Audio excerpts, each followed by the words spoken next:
This is Naomi Alderman, who is a best-selling science fiction author. That's probably how people know her best, but believe me, that's the tip of the iceberg. She is also a games developer and an analyst of the relationship between tech and society. She's a former Sunday Times Young Writer of the Year and was later appointed Professor of Creative Writing at Bath University. Bath University, although perhaps not terribly well known in Austria, is actually seen as one of the most successful universities in the United Kingdom. If you don't know them, I can thoroughly recommend Naomi's novels, particularly the two which I've read, The Power and The Future. More recently, Naomi has published her reflections on the era we are living through, which she has dubbed the information crisis, in a book entitled Don't Burn Anyone at the Stake Today. And we'll talk about that in some detail at the minute. But Naomi, I want to start talking about games, video games. Lovely. I myself am only an occasional player of video games now, but I was a fanatical player of Chucky Egg back in the day, and Football Manager. Good. So now you've been lead writer on several video games, and I've got a couple of questions about the games community. First of all, I want you to explain how you go about writing games and what the writing relationship is between games on the one hand, fiction, non-fiction, TV, film and so on the other. And the other thing I want to know is how important are video games in our lives now? So two minor questions to start with. Yes, just small things on which one could write a PhD on either of these questions. Yes, I got involved in video. Everyone who writes video games got into it in a strange way. There isn't really a pathway, and as we may or may not know, probably writing is the least respected part of the video games industry, where I have had people say to me, oh, well, we're just going to make the game and then we'll wrap a story around it at the end. So that is what you have to deal with as a games writer. But I have been in the fortunate position of being able to create my own games. So my big thing is a game called Zombies Run, which is an exercise game. It's a smartphone exercise game. You play it by going for a run or for a walk, and we do stories from the zombie apocalypse in your headphones to encourage you to go a bit further, a bit faster, or to make the whole business of getting some exercise a bit less blooming boring. So on that level, I am working in what we would call quite a niche indie area of games.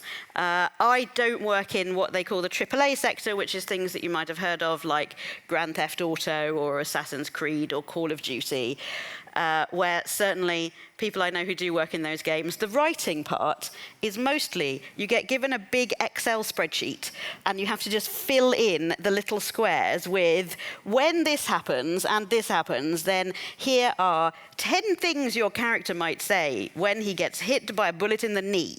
And then 10 things he might say when he is hit by a bullet in the arm, and so on and so forth. But, little quips. But there must be, even with games like Call of Duty and Grand Theft Auto, there must be some overarching narrative, is there not? So, I'm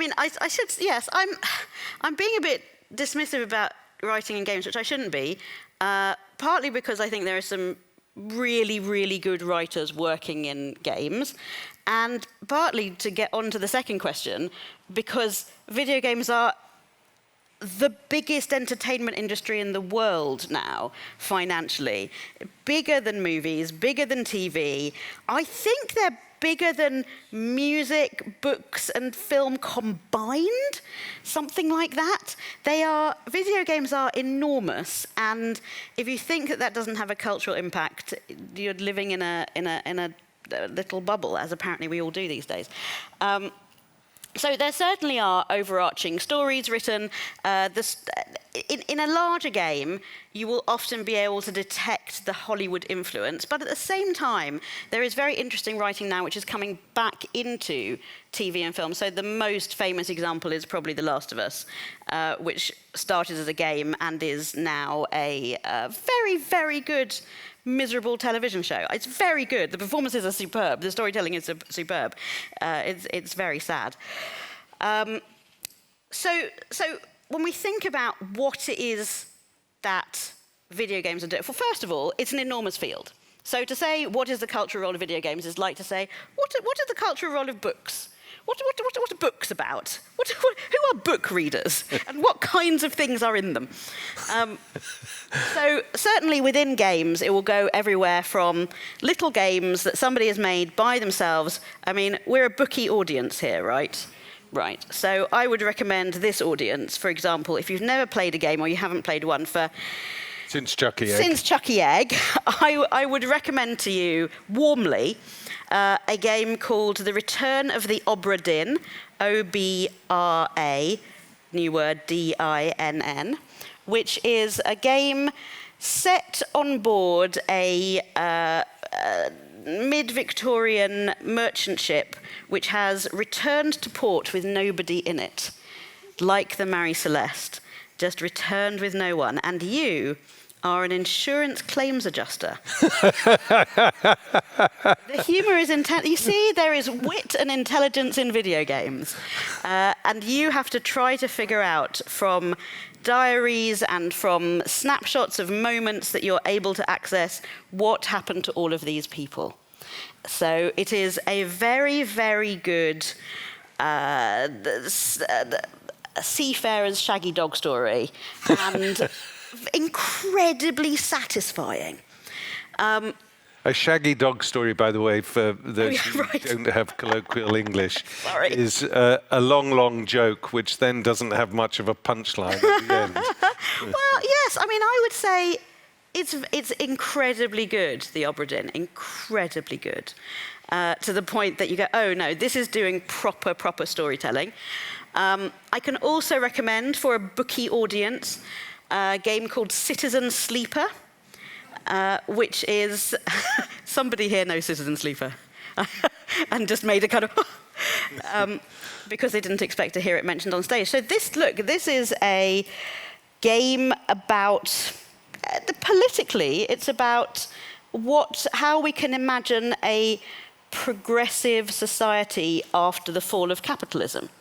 This is very strongly, this is a big theme in indie games. It's also the theme of a game that I would also recommend called Disco Elysium, which, as we all know, as certainly as the writers of this game know, disco means I learn, right? So I learn about utopia, which is also set in after the fall of the consumer capitalist world order. A lot of very good games, incidentally, are being made in the former Soviet bloc. And they are, right, people who know about games know that this is true. So I'm not recommending you know, Grand Theft Auto, which is made in Britain, by the way. Did you know that? Grand Theft Auto is a British game. It's a British fantasy about American culture. With a strong Serbian input, interestingly enough.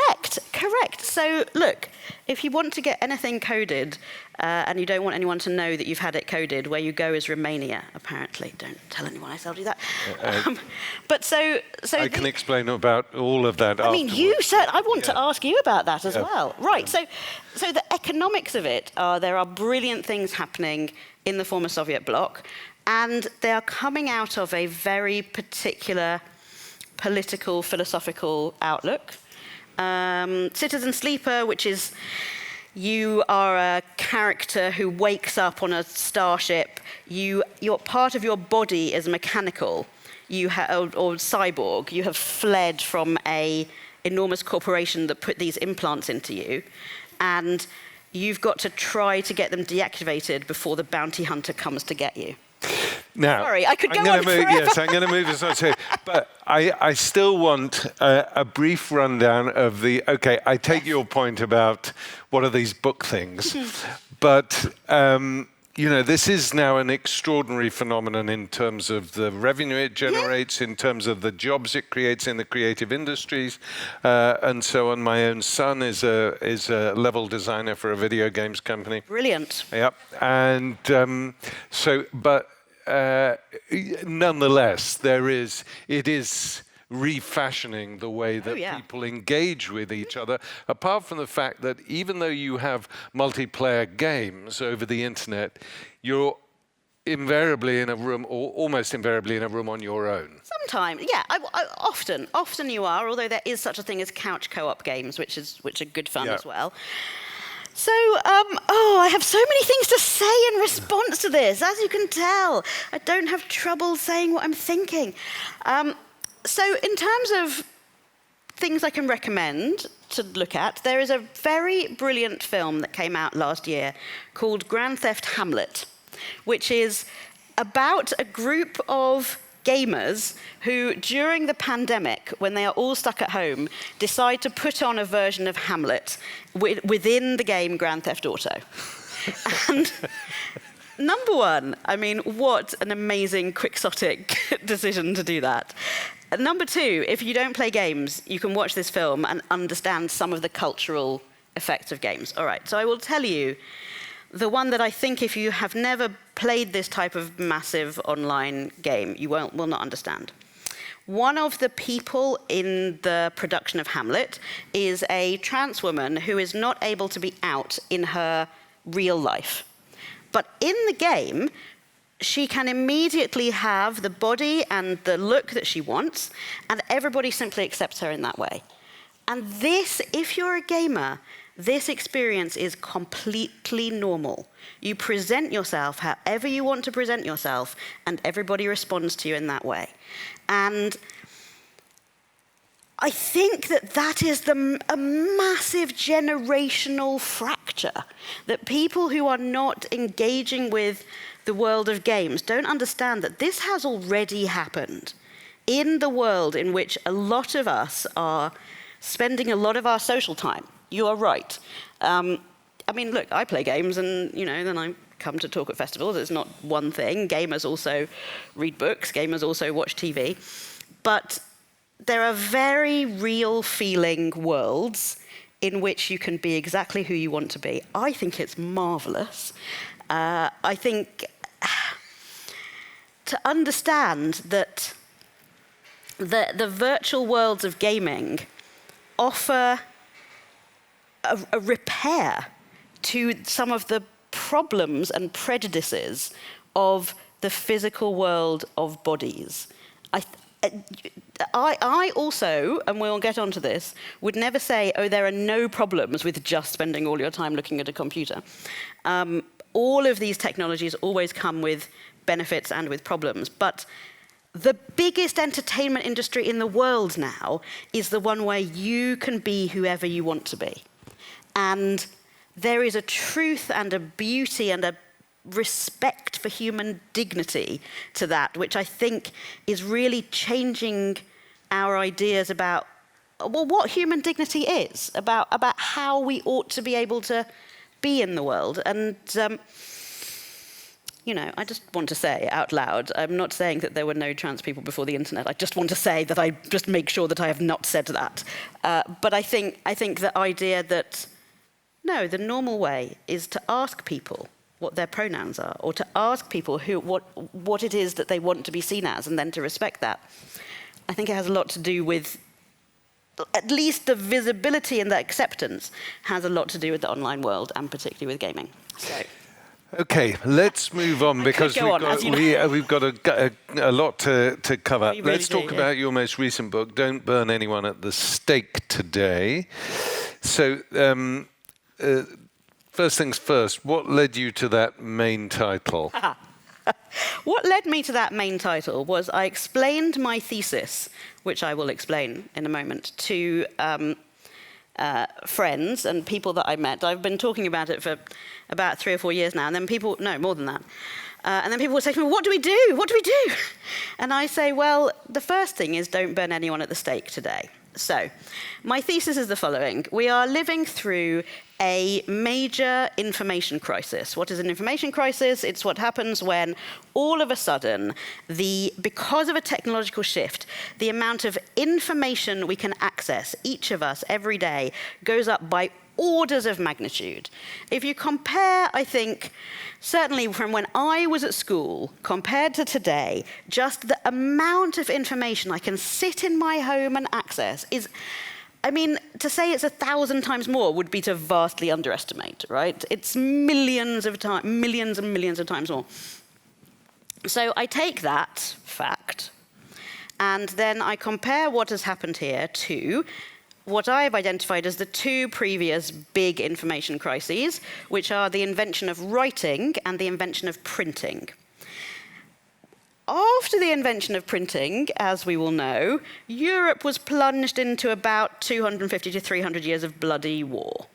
So there are predictable things that we can look at after the invention of writing and after the invention of printing that we see happening again today, that we can say, oh, what happens is we are flooded with information. We find out that the people around us, who maybe we thought up till now we broadly agreed with, turn out to have a very different idea to us about whether in the Eucharist, the bread and wine is really the body and blood of Christ, or just a symbol of the body and blood of Christ. It makes us very frightened that we didn't know the people around us. It makes us feel that we may be out of step. We tend, therefore, to come together with other people who agree with us on these things, to form insular bubbles. We start to feel attacked.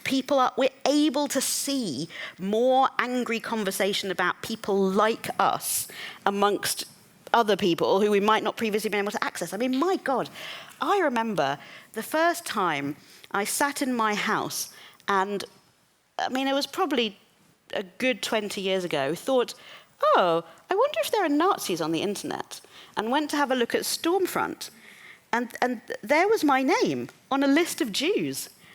And I started out going, oh, this is hilarious. And then after about half an hour, you start to feel, no, this is not hilarious at all, actually. It is the opposite of hilarious. And then you get the deep fear. You know, certainly there were neo-Nazis saying horrible things about Jews before the year 2000, but there wasn't a way for me to sit in my house and see it.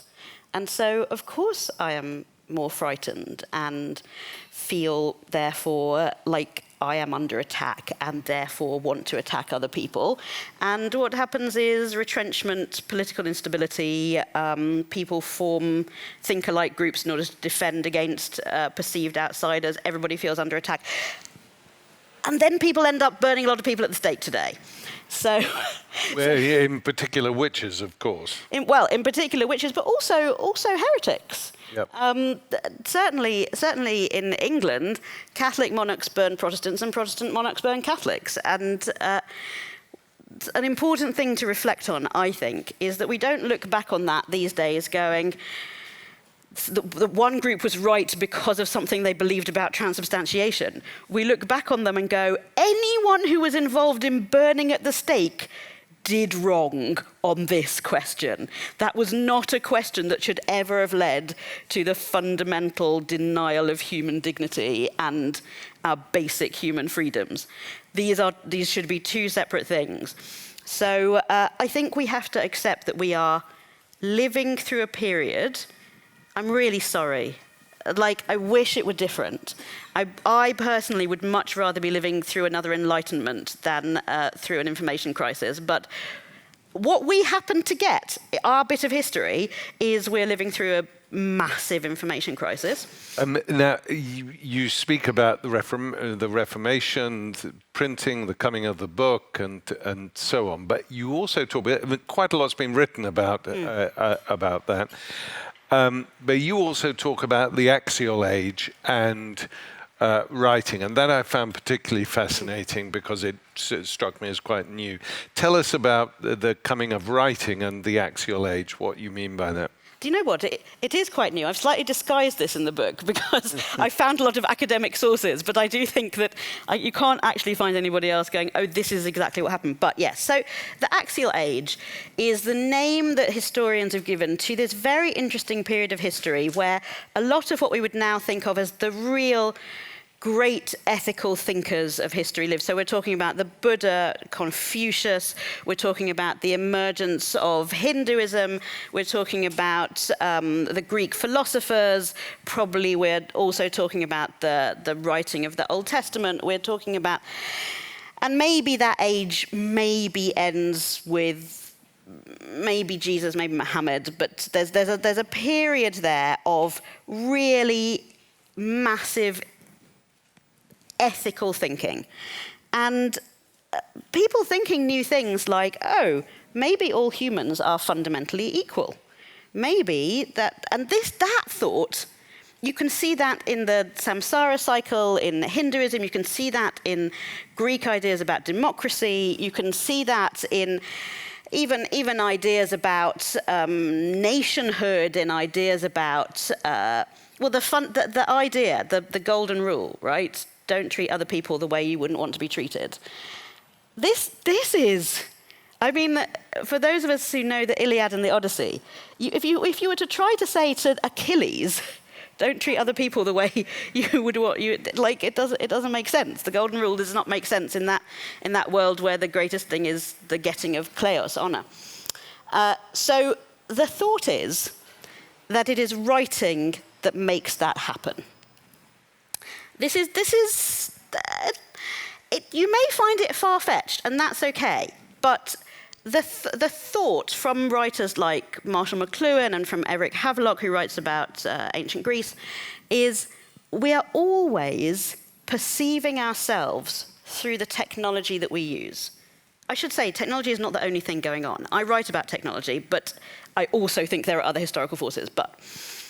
So when the big technology is, oh, we've learned how to farm sheep, then God is a shepherd, and we are his flock. and now that we're all using computers, we talk about ourselves, oh, we're hardwired to do this. Humans are programmed by evolution for that. Right. So when the new technology is, everybody is learning these little symbols that you can put in any order and they create words, and there isn't one that is supposed to be the top one. There isn't one that is always at the start of every word. There isn't one that's always at the start of a sentence. Then you start to think things like, maybe we are all like this. Maybe we are all somehow equal, and you can move us around, but you need all of us to create a sentence, to create a book. So that is the thought about how writing leads to the axial age. It is also true that you can just find that in the historical record, that you follow particularly phonetic script. That is a script which basically everyone can learn, as opposed to pictographic script where there's a different symbol for each word. Phonetic script has a different symbol for each sound, so you only have to learn, well, 20 to 30 symbols, right? At that point, that's like taking a computer out of a big room made by IBM and giving it to everybody, or we can just carry it around. We can all use that technology, and that also has a leveling effect. Suddenly, this amazing, you just have to think for a moment about what it would have been, what it's like to live in a world where nothing can be written down. Whatever happens, you either remember it or it's gone. And then suddenly, now you can keep notes, you can keep track of who did I sell this to? Who did I buy this from? But also, what did my father say to me? You know, what were his last words? What does he want me to reflect on now that he's dead? A technology that preserves the words of the dead. It's sort of miraculous. It's also sort of magic-y. So once that technology goes from being something where you had to be a king with scribes doing your pictographic script, suddenly everyone can do it. That leads to a real leveling. In the same way, arguably, as everybody has the same kind of smartphone. there isn't a special iPhone that you can only buy for £1.8 million. You know, we've all got the same thing, and we're all doing that thing of like. People talk about disruption or disintermediation in technology, where you used to say, "Oh yes, well you have to go to a travel agent to book something, or you have to call up the taxi company to get a taxi." But no, now we can all do it ourselves. We all feel very powerful. This also leads to perhaps feeling a bit too powerful. I feel I've been talking for ages, Misha. Yeah, I'm going to. I mean, I could. I know. I mean, I could leave the room now. Actually, and I'm sure you'd carry on very well. Sorry. But you then. I mean, you referred to it there about the oral tradition, that we lose things, and before writing comes along, and then it shifts. But you also argue in the book that forgetting can be an advantage. Now, the interesting thing about that is most of the discourse around forgetting is that it's a negative thing, that we have to preserve our memories, that it's important to. But you say maybe forgetting stuff is not a bad idea. Right. What exactly do you mean by that? Yeah. So the great historian of the transition from orality to literacy is Walter Ong. Well, I'm never going to say that literacy is a bad thing, by the way. I love books, obviously. Here we all are. Walter Ong is great at pointing out the things that we tend to lose when we transition from what he would call a warm, flexible, human scale culture of the oral world to the literate world. And one of the things we lose is a helpful kind of forgetting. So there's a very good story by the writer Ted Chiang called The Truth of Fact, the Truth of Feeling, which is about, one of the things it's about is something that happened when European colonizers came to Africa and encountered oral cultures. So certainly we know that when Britain came to Nigeria, there was, or what is now Nigeria, there was a great interest in helping people write things down. You know, they had just been remembering their history orally, and now we're going to help them by writing it all down. And this caused some tremendous problems, because if you come from a completely oral culture, the way you find out who's going to be the new ruler is everybody says, "Oh yes, so that person's he's a descendant from him, and he's a descendant from him, and so the new ruler is this person." And if the rightful ruler turns out to be a maniac or an idiot, everybody can just remember that it should be somebody else. Once you have it written down, you are stuck with whoever is the rightful ruler. You can't just say, "Oh, no, I remember he was born first." Or, "No, I remember that marriage wasn't actually final, so in fact it should be this cousin." No, you're stuck. And it caused a lot. So what Ted Chiang says in this story is it's wrong to think of the only thing that history can do is recording accurately. It's also, there's a truth to saying we are saying what is true for us, that is to say what is helpful. And we can see that in the world that we live in now. So where are we now? 2025. People have been popping stuff onto the internet about their lives for, let's say, 25 to 30 years. Now we can all be confronted by things about us that aren't true anymore. But there's this horrible thing people do of going trawling through the internet to drag up whatever is the thing that you would least like people to remember about you, which really you have moved on from in so many different ways. But no, we can point to it. There it is. You know, if somebody made a horrible joke in 2003, our memories, if we had been in the room when they told that joke, our memories would have softened. Most of us. Some people have got that sort of extraordinary photographic yes, memory right. thing. Yeah. But for most of us, it just softens over that. You can't really remember what it was they said that upset you so much. After a while, even if somebody upset you very deeply, you can at least be in the same room with them because it's softened a bit. No. You can go back and see them on stage in 2004 making a horrible joke exactly as it was.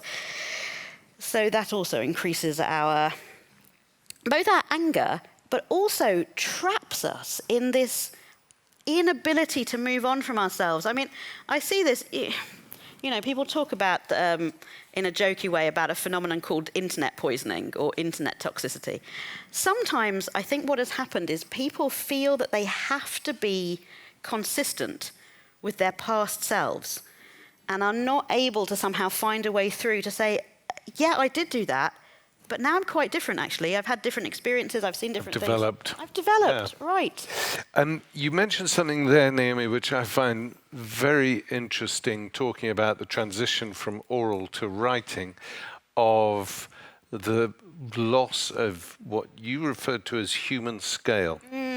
And what really interests me about this technology, now you're somebody who likes to highlight the benefits of this technology whilst simultaneously recognizing the negative things. But the difference with this technology is that the advances are so rapid, the shift in consciousness so fast, the impact on society squeezed down in just a few years. And isn't one of the things that we're losing here is human scale, an ability to understand ourselves on the level of our intimate society?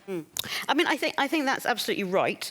And I think one of the reasons that I wanted to write the book is to say this is happening and we have to look after ourselves during it. It is so. Look, there very much are precedents. One of the things I talk about in the book is how after the invention of printing, people start to feel that the right way to do prayer is not by being in community, but is by being in close connection with the text. So there begin to be these lay people's books of prayer. You're supposed to pray by studying rather than praying together. So all of these things have happened before. But yes, I think it is happening very quickly. We do need to preserve our human scale communities, interactions, conversations, being in a room with other people, prioritizing that over all of the kinds of virtual conversation that you can do. Having said that, the virtual conversations can lead into the real world ones. And just to make sure that, I mean, if you're going to have an argument with somebody, please try not to do it online. An argument can get somewhere if it's the two of you sitting over a meal, really having a thoughtful conversation together. You cannot get anywhere arguing with a total stranger on the internet. And the idea that, debate me is what we're supposed to be doing online. Look, one of the things that I hope the analogy with writing and with printing does is to say there are ways through. Some of the ways through are technological. They are things like the invention of a library and alphabetical order to be able to find the information. They are things like inventing the concept of a textbook so that you can, which is essentially a book that is written by somebody who's read 500 books and can condense it for you, right? So there are these technological answers, but there are also societal, social answers about how we need to learn to interact with these technologies. And I think we would all see something like the tutorial system, where, yes, we engage with text, but then we come together with other people in order to reflect on it, to make sure that we've understood it. I mean, in the world of AI, this seems like it's going to become increasingly important because we have been testing students based on, can you write an essay? Well, ChatGPT can write you a crap essay on any subject immediately. Not a good essay, an adequate essay. So it seems to me that if we want to make sure that kids have learned things, we're going to need to go back to more of that Viva system, where you can go and teach yourself whatever you want, and we can teach the skills of using the internet and using online resources to learn. But to be tested on it, you're going to have to stand in front of somebody or sit down with someone who knows their stuff and say, well, what do you think about this? Argue it. Yeah, Absolutely. argue it, right. Here's a quote from the book. I've noticed that many people older than me, and if you don't mind me saying, that means older than 50, think of people younger than me as self-obsessed or weirdly fascinated by their identity, by their strange, sometimes fleeting internal feelings, by the minute experiences that make up a life. And I think that's an information crisis for you. Access to these intense personal experiences is the thing that is brand new with this technology. What exactly did you mean by that? Yeah, all right. So, strange as this may sound, there is some pretty good evidence that the idea of individualism comes out of writing, which is to say, at the point that you can, before you can write things down, memory is held in common. I don't want to say that this is absolutely 100% one way or the other way. Obviously, people did have their internal private experiences before there was writing. But before the invention of writing, a lot of memory is held in common, and you can sort of imagine how that works if you think about sitting with a group of friends, trying to remember what it was that happened on that holiday 20 years ago. And somebody goes, oh, but didn't we go there? And you go, we did go there. You're right. And then someone else is able to contribute to that. So, but at the point that you can start to write your own experiences down and reflect on them, then you start to develop more of a sense of yourself as an autonomous individual, not needing other people to form your identity. That is a very peculiar idea, actually, for the way that humans evolved. It is weird for us to think of ourselves as atoms. Actually, we evolved in small groups of about sort of 100 to 200 people. That's the size of a human community. So all of these technologies, the more we can use them, the more they direct us towards to be able to reflect on and share our internal states. So one that I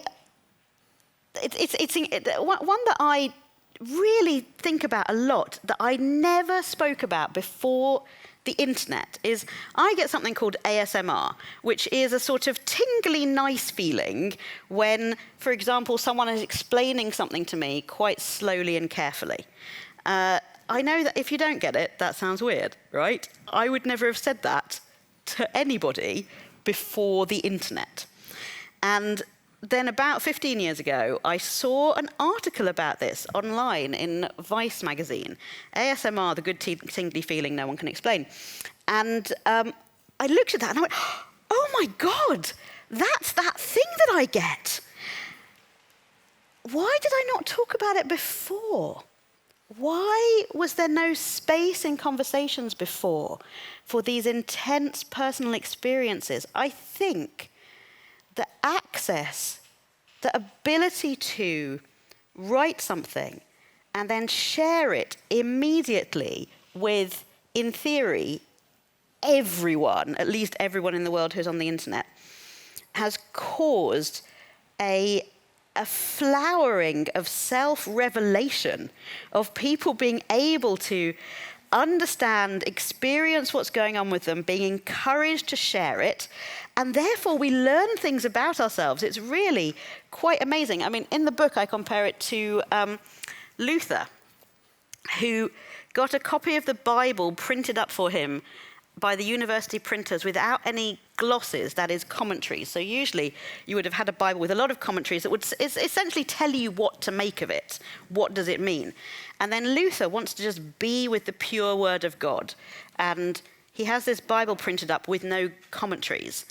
That is a very information crisis type experience. Just, I want to see what this feeling is for me. It's made possible by the technology. And then when he shares what those feelings are, a lot of other people go, oh yes, me too, me too. I also have that feeling sometimes that God is right with me and that I don't need any intermediary. I can just be there with God. and the Reformation. So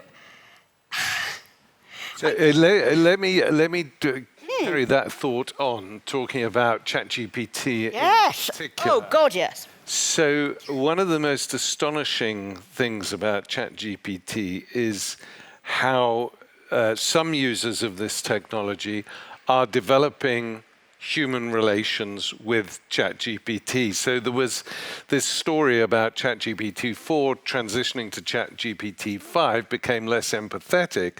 And when I read this story, I went down a rabbit hole, a Reddit thread called "My Partner is ChatGPT," or "My Partner is AI," and read lots of these stories of people who have developed a relationship with a computer. And for them, they were all very upset when the transition was made, because OpenAI made ChatGPT 5 less empathetic, and so their partner was not behaving as sort of touchy-feely towards them. Well, metaphorically touchy. Wasn't as loving. Wasn't as So I mean, isn't this nuts? I mean, yes. I suppose I would also say it is nuts to fall in love with a film star. And it is nuts to read a book written by somebody who's been dead for 400 years and feel tremendous feelings of love towards them, and which I certainly have done in my life. And I hope that this is something that people can be supported in using in a helpful way, let's say. So, the Harvard Business Review has found in 2025, for the first time, the top use of large language models, AI, Shrinkage, is therapy and intimacy. It's amazing. The people who make it are saying, "Oh no, it's a business technology. Oh no, it's going to increase your efficiency." It's not, by the way. There are also brilliant studies about computer coders who use AI for coding. They think, when asked, they say that it made them 20% faster. But when they're allotted these tasks randomly, and then you, over a long period of time, assess, the use of AI in computer coding makes you 20% slower. Productivity is lower. Yes, it's lower. I know. Isn't what that fascinating? It is it feels nice. Yeah. And that's why it feels faster, because the AI is really nice to you. So, and incidentally, Mark Zuckerberg et al. Really know this. They know that that's what they're selling. They are now explicit. Mark Zuckerberg gave a sort of, he always says the quiet part loud, He gave an interview a few months ago saying that the average American only has 4 friends, but there's a market gap for 15 friends. And it's that gap that he wants the AI to fill. I think there are, listen, if anybody knows someone, I think actually we probably all do know one person at least now who is maybe using the AI a bit too much for therapy. Here is the critical thing. You tell your friend, this is wonderful, marvelous. You have to, at least once a day, you say to ChatGPT, "Please argue for me the exact opposite of what you just said." Say it as kindly but firmly. Do it with the exact same level of conviction that you just told me that I should never speak to my brother again. Argue the exact opposite. And explain to me what cues it was you picked up from my language that the previous thing was what I wanted to hear. It's very, very important because, yes, these technologies, as we say, all take us away from that warm, flexible, human-scale world into a very isolated, lonely world. Yeah. And it is... God, look. And loneliness is something that you talk about in the book as very important. But before we go to the audience for questions, because I've actually missed out about 3 or 4 questions. But I want to talk about your fiction? Because in the UK, Yeah, I am a probably- novelist, that's true, yeah. You're probably best known for two novels in particular, The Power and the Future. I mean, one can dispute how successful each one is, but these two were really had a huge impact. And how they seem to me to be highly political. They're science fiction, but they're highly political novels. How conscious are you of that political dimension of when you're writing, or are you just thinking that's a great story? No, I'm always conscious of the political, actually. And my first novel, Disobedience, which was a novel set in the Orthodox Jewish community that I grew up in, explicitly came out of a real rage that I felt when I realized how the Orthodox Jewish community had been treating gay people, LGBT people. And no, I am very interested in the political. My first degree is in philosophy, politics, and economics. So really, I ought to have gone off to be a politician, but instead, or a journalist. Didn't go to Eton, though. That's no, I didn't go to Eton. That was my mistake, as I certainly felt in the Orthodox Jewish world, was not being born a boy. That was the critical error. So yes, I love a political novel. You know, I love a political writer. I love a writer who's full of ideas. I think I'm in the tradition of certainly Margaret Atwood and Ursula Le Guin and Ian M. Banks, who are all writing. You know, science fiction is an intensely political genre, in the same way that when I was talking about Citizen Sleeper and Disco Elysium, which are set in the after the fall of a consumer capitalist society, science fiction, because it looks to the future or says how would things be different, is always about reframing the world that we live in. It's only really in the past 20, 25 years, but there's been a broad acceptance of science fiction as a serious genre on that level, on the sort of political impact. But in a way now, I mean, particularly if you think of Chinese science fiction at the moment, this is actually a way of describing China without falling foul of the Great Firewall. Correct. Well, I mean, what I would also say, if you look at Starship Troopers, which is Paul van der Hoeven, right, made Starship Troopers. He was a member of the Hitler Youth, and he taught. So Starship Troopers is a film. If I have suddenly said the wrong title, please forgive me, but it's a film about a group of young people who sign up very excitedly to be part of an international space team of an army that is going to go and fight the horrible bugs who are invading us. And it's a wonderful, exciting film full of it's quite sexy. They're men and women showering together. There's sort of, you go off and you fight, and then they come back and they fuck. And Paul van der Hoeven says, had he tried to make a movie like this about what it was like to be a member of the Hitler Youth, the audience would have come in with their arms crossed going, I already know that I hate these people. And his point is to bring you in there and to say, come on, you would have joined. You would have loved it. You would have, and right at the end of the movie, Neil Patrick Harris turns up as the sort of interrogator, and he is wearing a Gestapo uniform. And Van der Hoeven says he thinks that about 50% of the audience still come out at the end going, oh, that was weird. Isn't that a fun movie about killing bugs? Why has this man turned up in a Gestapo uniform? Peculiar. But 50% of the audience go, oh, fuck. Before we go to questions, I have to just add on to that my own particular favourite, much underrated science fiction movie by Neil Blomkamp, Elysium. Oh, right. Elysium is the Tech Bros, and before we'd really understood what the Tech Bros were up to. I mean, unfortunately, we live in a world made by people who love science fiction now. So do you know there's a famous tweet that which says, science fiction author, : I I wrote my novel about the torment nexus to warn against the terrible things humanity is capable of. And then the next line is, tech billionaire. We have finally built the torment nexus from the classic sci-fi novel, Don't Build the Torment Nexus. that is where we are. Questions from the audience? I see a hand over there.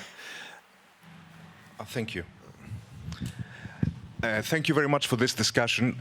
I was intrigued by your mention at the beginning of a couple of video games that concerned themselves with the collapse of capitalism. Oh, yes. And I was wondering, this proliferation of AI and all this newfangled technology that we are faced with, will it make the collapse of capitalism easier and more likely or less likely? What do you think? I mean, it's a great question. It's a great question. Obviously, I am not a prophet. I don't know what's going to happen.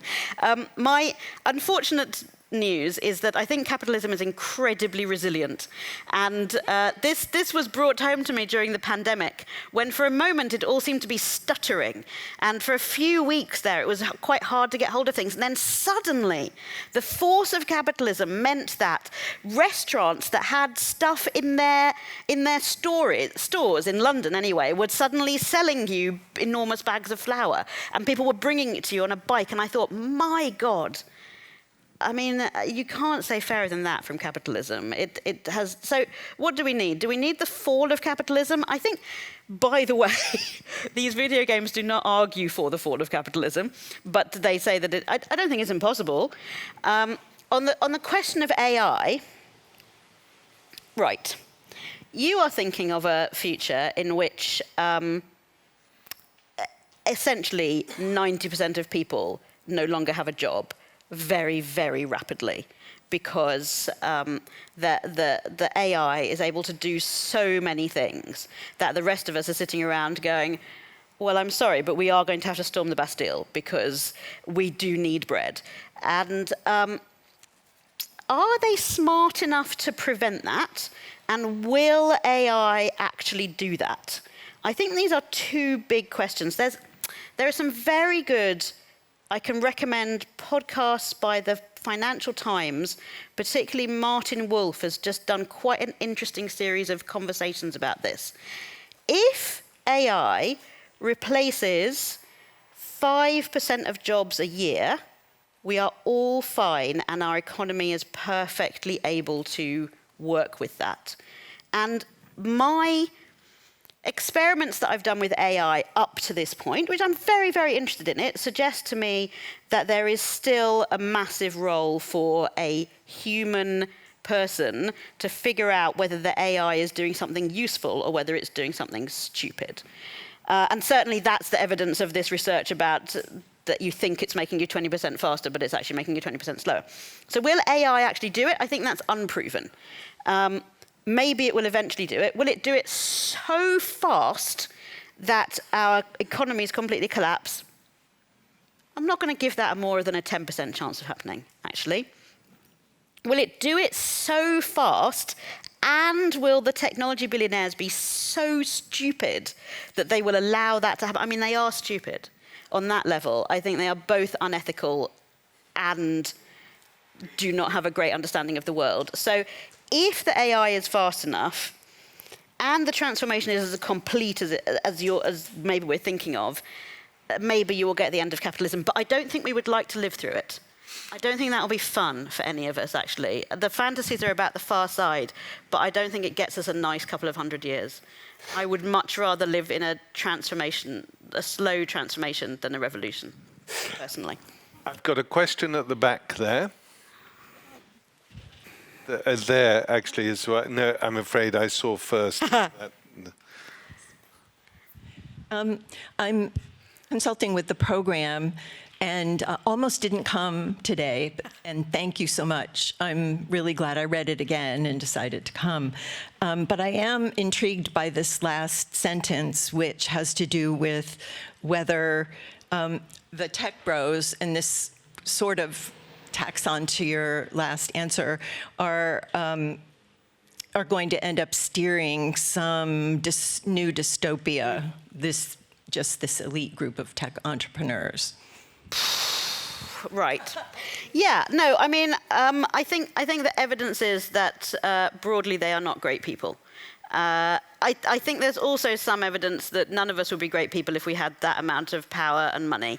And the kindest thing to do in some ways would be for someone to just nationalize a lot of the things that they own and give them a very, very significant payout and let them go and live happily.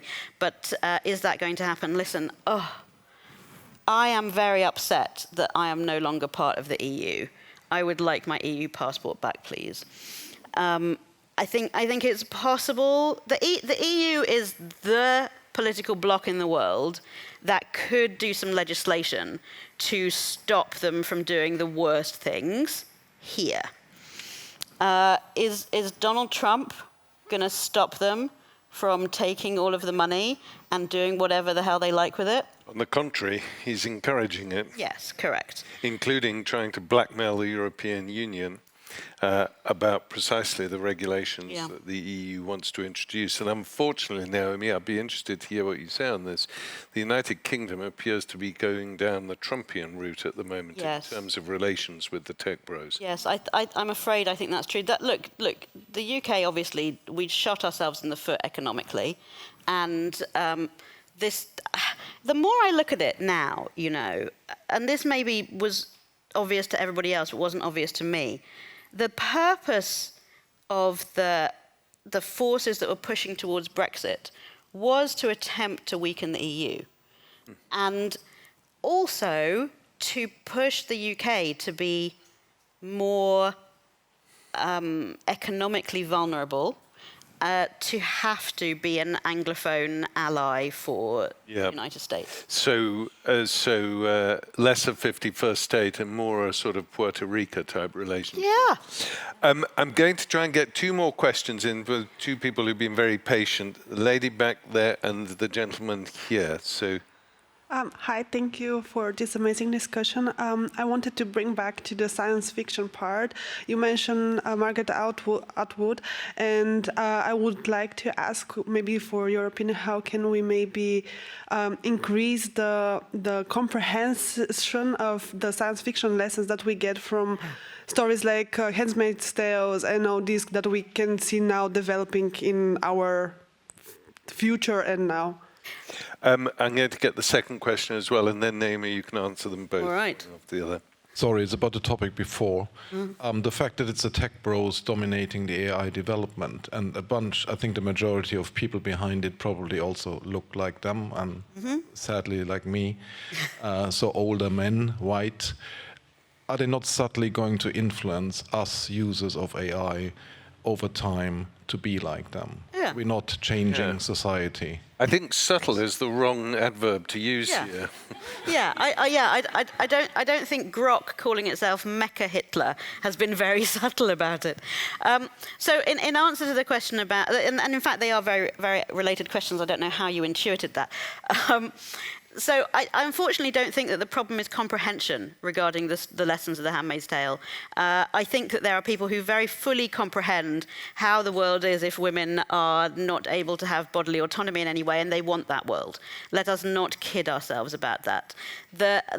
The force that may be completely invisible in sophisticated Europe is the force of religious fundamentalism. So I grew up a religious fundamentalist. There are the United States is a country founded by religious fundamentalists. They went there in order to do their Puritanism more fully than they could do it in elsewhere in the world, right? And it is still run in that way, and you know, if you speak to Margaret, what she will say is she didn't put anything in that book that hadn't happened somewhere already. So yes, unfortunately, you know the Tony Benn line, there is no final victory, just as there is no final defeat. There are only the same battles to be fought over and over again. So toughen up, bloody toughen up.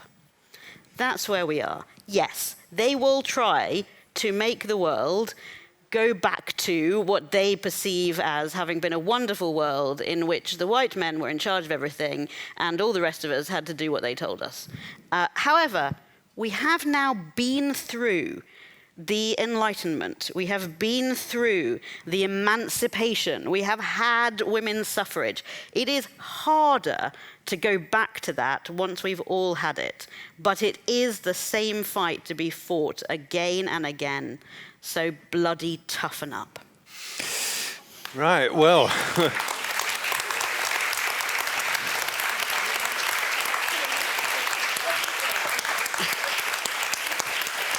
We haven't quite finished yet, because I have to say to you all, before you get caught up in the rush to go and buy Naomi's books from the book table, which she, I'm sure, will be happy to sign, we need to give her an even more enthusiastic round of applause than the one I just heard.